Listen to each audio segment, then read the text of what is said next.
Tidak hanya berfokus pada penghancuran Parit dan personel musuhnya, militer Rusia juga mengutamakan serangannya pada penghancuran peralatan militer yang dioperasikan Ukraina.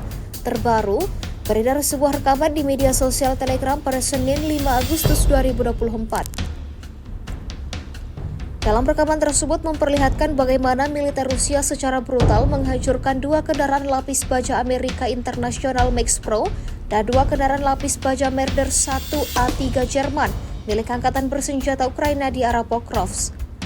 Jauh sebelum melancarkan serangannya, militer Rusia melakukan pengintaian terlebih dahulu terhadap titik operasi kendaraan targetnya tersebut. Alhasil, seperti yang terlihat dalam rekaman, rentetan ledakan dahsyat berkali-kali terjadi dan membakar habis kendaraan militer Ukraina.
Download Tribun X sekarang, menghadirkan lokal menjadi Indonesia.